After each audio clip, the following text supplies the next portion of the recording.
Assalamualaikum warahmatullahi wabarakatuh. Perkenalkan, nama saya Wahyu Wilujeng. Saya dari kelas akuntansi KS2 angkatan tahun 2019 dan NIM saya 1962020.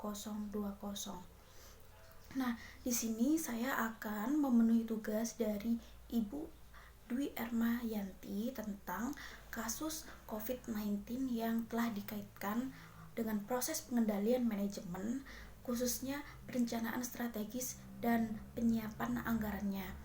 Di sini saya akan mengulas tentang COVID-19 yang telah saya temui di media massa, dan yang saya temui yaitu contoh kasus yang terjadi di negara Singapura, di mana banyak masyarakatnya telah terinfeksi oleh COVID-19 tanpa gejala dan ditemukan 7 studi kasus tentang penyebaran si COVID-19 ini.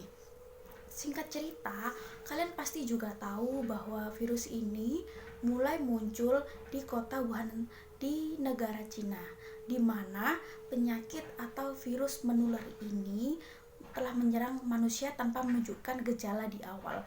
Bahkan cara penularannya pun sangat begitu pesat sampai dapat masuk di negara kita.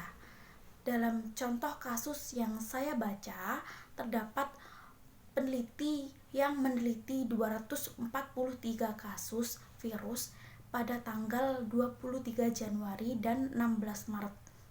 Dari penelitian tersebut ditemukan 7 kelompok klaster di mana 10 infeksi dikaitkan dengan penularan secara asimptomatik.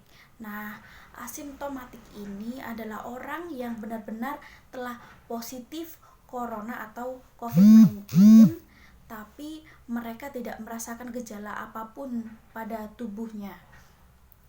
Nah, jika dikaitkan dengan proses pengendalian manajemen, khususnya perencanaan strategis, dalam kasus ini merencanakan strategisnya dengan cara bahwa setiap anggota masyarakat di negara Singapura diwajibkan memakai masker sekalipun orang tersebut tidak sakit.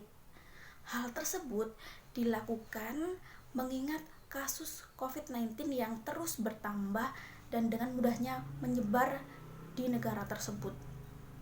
Setelah studi Singapura adalah kontribusi terbaru untuk gambaran keseluruhan penyebaran dan dikuatkan oleh data lain, dan orang yang sebenarnya sakit dan merasa tidak sakit adalah orang yang telah meninggalkan jejak dan tidak tahu meninggalkan jejak di hari-hari berikutnya. Temuan ini telah menunjukkan bahwa untuk mengendalikan pandemi mungkin tidak cukup hanya dengan orang yang membuat gejala tersebut membatasi dengan orang lain, dan itulah mengapa cara pengendalian negara Singapura mewajibkan negaranya atau warganya mewajibkan untuk memakai masker sekalipun itu tidak sakit.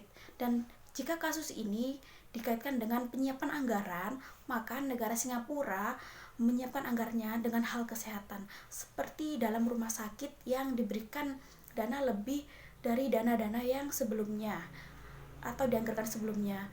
Dan penyiapan anggaran tidak dilakukan hanya oleh negara saja, tetapi juga oleh masyarakatnya dengan cara menyiapkan anggarannya sendiri, yaitu untuk membeli masker, lalu hand sanitizer untuk keperluannya sendiri di masa pandemi ini agar tidak terkena atau terjaring virus COVID-19 ini. Nah, sekian yang dapat saya sampaikan mengenai studi kasus di negara Singapura dan contoh penerapannya atau anggarannya dan contoh-contoh kasus lainnya. Jika banyak salahnya, mohon maaf, dan sekian, terima kasih. Wassalamualaikum warahmatullahi wabarakatuh.